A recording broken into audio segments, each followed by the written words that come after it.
Buenas tardes, oyentes de Uniminuto Radio. En el día de hoy nos encontramos con el doctor Santiago Brand Ortiz, quien es el director clínico y miembro del equipo docente de Brain Sin Internacional. Doctor Santiago, ¿cómo está? Muy bien, gracias. Doctor, el tema de hoy es la relación entre el cerebro y Dios. En el comunicado de prensa que tenemos, se habla de una evidencia que muestra que hay zonas del cerebro que se activan cuando una persona está en oración o en comunicación con un poder superior. ¿Cómo se ha demostrado esto? Bueno, esto se ha hecho a través de escanes cerebrales en donde se somete a la persona a resonancias magnéticas o ataques cerebrales, inclusive a electroencefalogramas. Y lo que se ha encontrado es que hay áreas específicas en la corteza motora y en la parte frontal del cerebro que se activan cuando la persona está haciendo meditación o se encuentra en oración o se encuentra en un diálogo con Dios o con un poder superior en el que cree la persona. Y esas áreas se iluminan y tienen una actividad eléctrica específica que ha llevado a las personas que estudian esto a hacer la correlación. Ahora, no solo se ha encontrado que hay una correlación entre esto, sino que la fe y la espiritualidad también tienen un poder de sanación bastante importante. Entonces, desde esa perspectiva es muy interesante porque podemos lograr manejar esa relación entre ciencia e iglesia, o ciencia y religión, que a veces no es la más adecuada, con el objetivo de, muy respetuosamente, desde ambas partes, guiar a la persona para que pueda hacer que su cerebro y su mente funcionen mucho mejor, especialmente si la persona tiene una conexión con Dios o con un poder superior. Esa relación que usted nombra, que es tan difícil de a veces explicar como ciencia y religión, ¿cómo se maneja desde su punto de vista? Bueno, lo más importante siempre es que una persona que tenga una orientación más científica también tenga una mente abierta y sea un poco respetuosa o sea totalmente respetuosa de las creencias de una persona.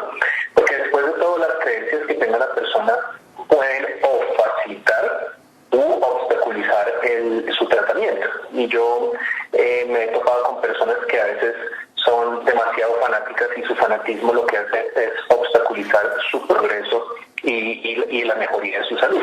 Pero asimismo hay personas que son espirituales, que son creyentes y son muy abiertas, y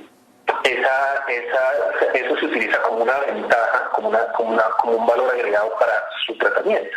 Entonces es bueno que tanto paciente como terapeuta realicen o tengan una relación de mutuo respeto por las creencias del uno y del otro, pero que esas creencias se utilicen como herramientas que le permitan a la persona ayudar a mejorar su salud, su rendimiento y su calidad de vida.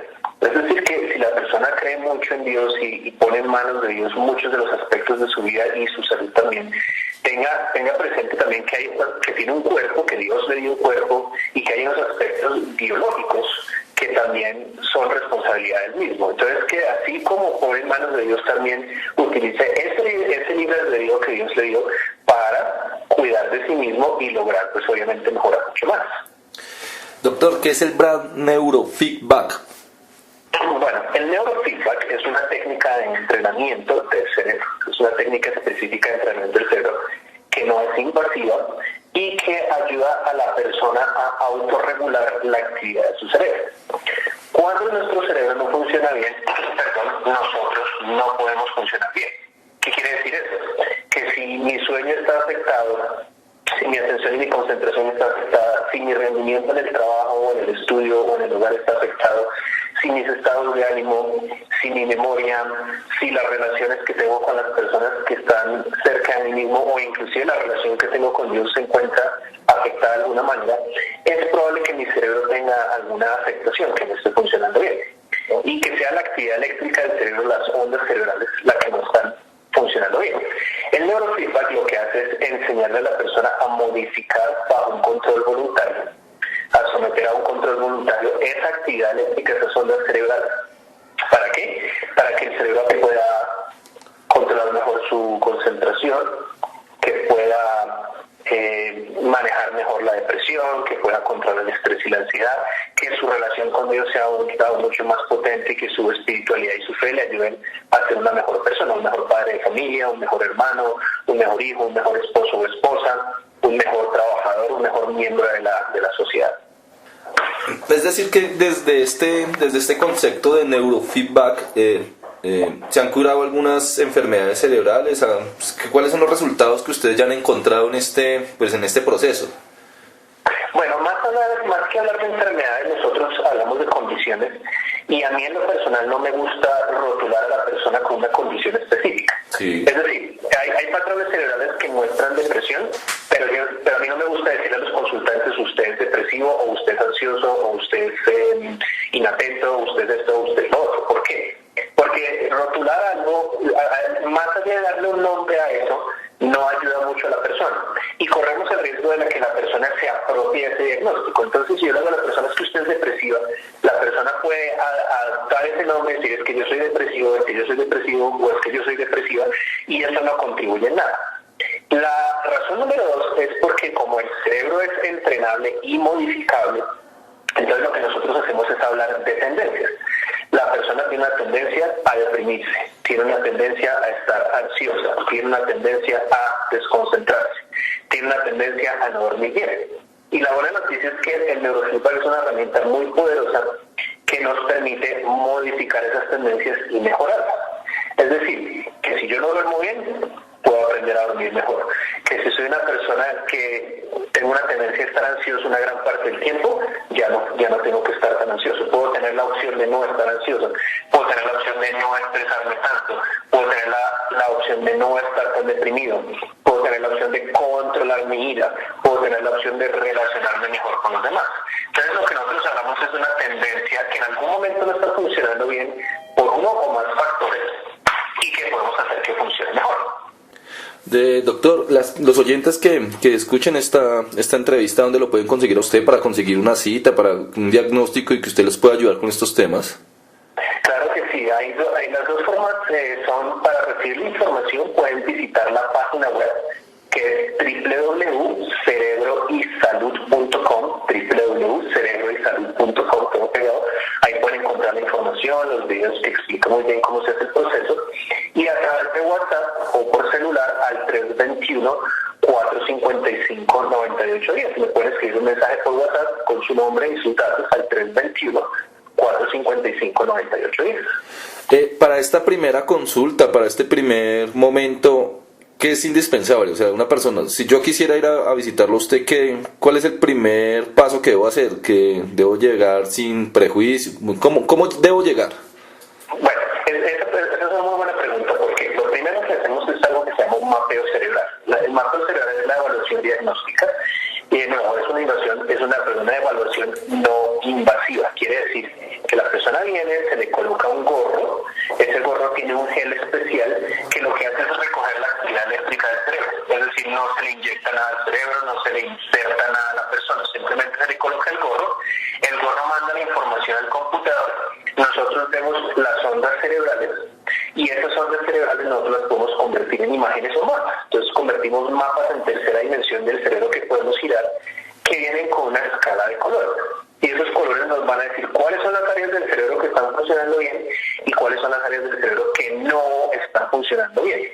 Ahora, el valor agregado más interesante del mapeo cerebral es que viene la persona la primera vez, saca su cita para el mapeo, pero yo le pido a esta persona que no me dé mucha información, que me diga su nombre, su fecha de nacimiento, y me diga si consume medicamentos o no. Yo lo que hago es, a medida que yo voy haciendo el mapeo cerebral, yo le voy diciendo a la persona por qué está viniendo a verme a mí. ¿Por qué? Porque el cerebro me va a contar la historia de esa persona.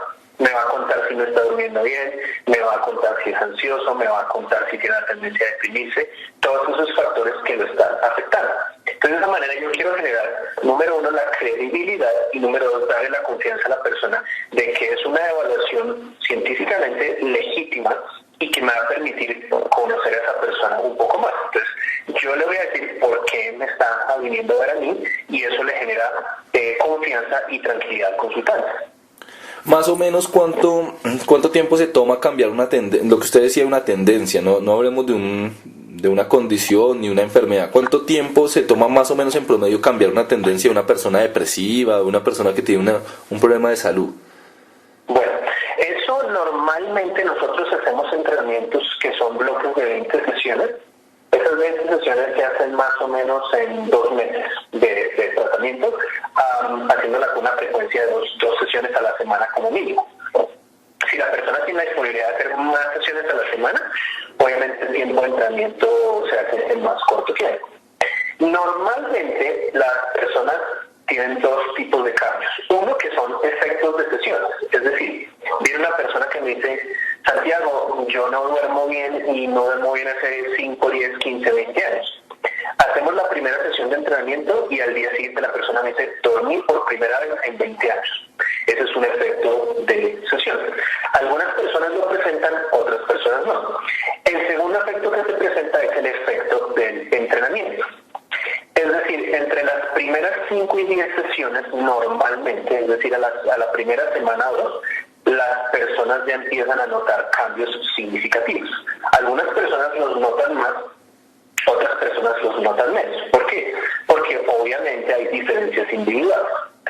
¿Qué factores influyen? Si la persona está motivada para hacer sus sesiones de entrenamiento, el entrenamiento va a funcionar mucho mejor. Si la persona viene obligada o no está muy convencida del entrenamiento, es muy probable que los efectos lleven más tiempo en sentirse. El otro es las diferencias individuales. Hay personas que tienen un cerebro que absorbe más rápido la información, hay personas cuyo cerebro absorbe un poco más despacio la información. Y eso simplemente son diferencias genéticas, biológicas y neurológicas. Pero como te decía, en promedio, normalmente de la primera semana a 2 semanas, las personas ya comienzan a notar cambios significativos en su estado. Doctor Santiago, muchas gracias por esta información muy útil para todos nuestros oyentes. Me queda dar las gracias y que usted invite a los oyentes a visitarlo y a conocer más del neurofeedback. Sí, a ustedes muchas gracias por la invitación y por darme esta oportunidad. Y sí, es darle una invitación a los oyentes a que cuiden su cerebro, entrenen su cerebro, porque esto del neurofeedback tiene dos características importantes. Una es, si yo presento una condición que me está afectando, puedo tratarlo. Pero las personas que no necesariamente tienen una condición y que quieren mejorar mucho más su rendimiento, el deportista, el pastor, el sacerdote, la ama de casa, el empresario, el estudiante, que quieran ser mucho mejores también lo pueden hacer. Y que utilicen su fe y su espiritualidad y la ayuden a potenciar mucho más ese poder del cerebro, porque les pueda llegar a hacer cosas que no creían que se podían lograr antes.